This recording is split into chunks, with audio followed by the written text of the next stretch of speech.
Following last year's strong close, first quarter returns for the capital markets were driven by hope and a measure of fear.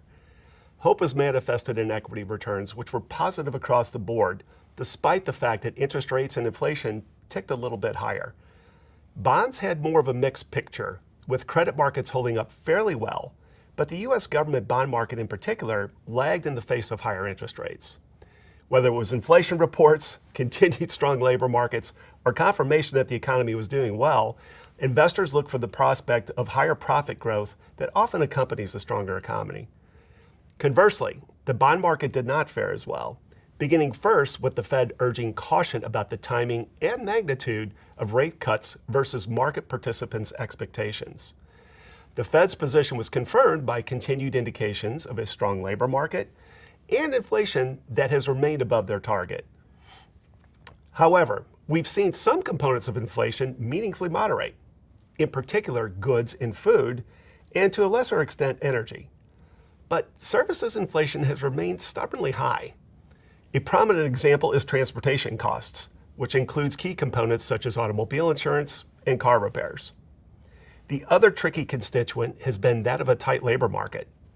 While the unemployment rate remains low, we've seen job openings measurably decline as the economy approaches normalization.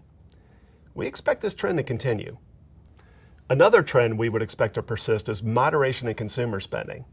In fact, consumer savings level has fallen below the long-term trend for the first time in several years.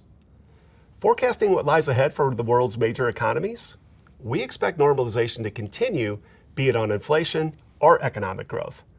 But investors should not expect the path to normalization to always be smooth. Turning to equities, concentration has remained a headline for many popular indices such as the S&P 500. But encouragingly, as we move from early February until the quarter's close, we saw other areas of the stock market, such as value and small caps, actually outperform the S&P 500. Also, a reversal of fortune occurred for more speculative areas of the stock market, such as non-profitable technology companies and those that are most highly shorted, those being stocks investors are betting on to have a lower share price. While these stocks did quite well in 2023, they have lagged year to date. But now, let's highlight some areas we believe offer favorable opportunities. We expect continued capital spending in the area of artificial intelligence to hold promise.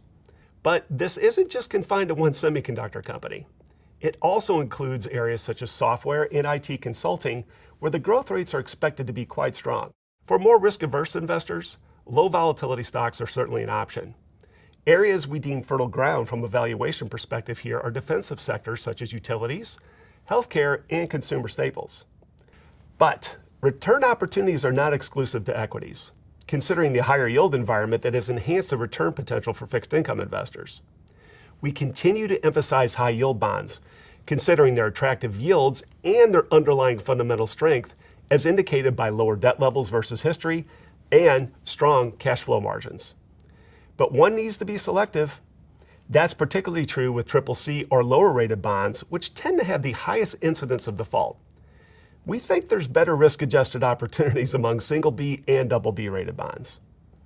Beyond U.S. high yield, other sectors that we favor are global high yield, emerging market U.S. dollar denominated corporate bonds, and select mortgage-backed securities. So, at this intersection of hope and fear, opportunities do remain. And as we approach normalization, one doesn't want to wait for that clarion bell to ring. You want to take advantage of those areas of the stock market where valuations are compelling and the prospects appear attractive. That's also true in the fixed income markets, where you are getting paid handsomely now before central banks start cutting rates in earnest. Thanks so much, and we'll see you next quarter.